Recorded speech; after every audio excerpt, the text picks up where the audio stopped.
আল্লাহ বলেছেন, ইয়া আইয়ুহাল্লাযীনা আমানুত্তাকুল্লাহ ওয়া কুনু মা'আস সাদিকিন, এই ইমানদাররা তোমরা তাকে অবলম্বন করো আর নেককার আল্লাহওয়ালা মুত্তাকি পরহেজগার মানুষের সুহবতে থাকো। সাহচর্য অনেক গুরুত্বপূর্ণ। পরিবেশ, নেককারদের পরিবেশ কিন্তু মানুষকে নেককার করে, বদকারদের পরিবেশ মানুষকে বদকার করে। এই জন্য সাহচর্য এবং সোহবত মানুষকে যত দ্রুত পরিবর্তন করে, অন্য কোনো কিছু এত দ্রুত পরিবর্তন করে না। এক বস্তা ভালো আলুর মধ্যে একটা পচা আলু রেখে দিবেন, ওই পচা আলুর সোহবতে থেকে থেকে আশপাশের সবগুলো পচতে থাকবে, পুরো বস্তা পচে শেষ হয়ে যাবে।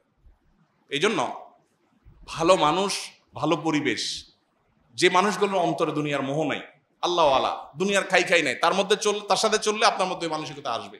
বিনয়ী মানুষের সাথে চললে আপনার মধ্যে বিনয় আসবে। সোহবতের জন্য আল্লাহওয়ালা মুত্তাকি মানুষ, নেককার মানুষদের সাহচর্য অবলম্বন করা, এটা 2 নম্বর করণীয়। 3 নম্বর করণীয় আল্লাহর কাছে চোখের পানি ফেলে দোয়া করা। নবী সাল্লাল্লাহু আলাইহি ওয়াসাল্লাম আল্লাহর কাছে দোয়া করতেন। কি দোয়া করতেন? আল্লাহুম্মা আতি নাফসি তাকওয়াহা ওয়া যাক্কিহা ওয়া আনতা খায়রু মান যাক্কাহা। বহু আমরা যে টপিকে আলোচনা করছি, এই টপিকেই দোয়া। হে আল্লাহ, আমার অন্তরকে আপনি পবিত্র করে দিন, এটার পরিশুদ্ধ করে দিন, নোংরামি থেকে, কলুষতা থেকে আপনি পরিচ্ছন্ন রাখুন। আল্লাহর কাছে এই দোয়াটা সকাল সন্ধ্যা নবীজি নিবেদন করতেন, নিয়মিত আমাদের নিবেদন করতে হবে।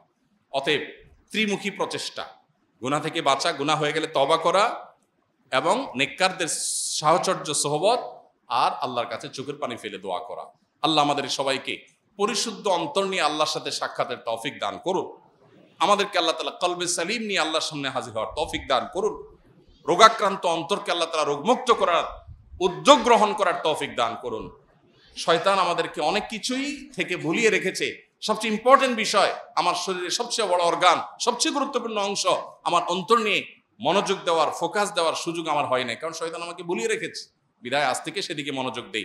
আমার সমস্যাগুলো কি আমি লিখে ফেলি, যে আমার ভিতরে কি কি রোগ আছে, কি কি বদরোগ আছে। আমি খাই করি, লোভ করি, অহংকার করি, মানুষকে ছোট করি, তাচ্ছিল্য করি, কি কি রোগ আছে লিখে ফেলি, এবং সেগুলো একটা একটা করে রিমুভ করার জন্য প্ল্যান প্রোগ্রাম করি।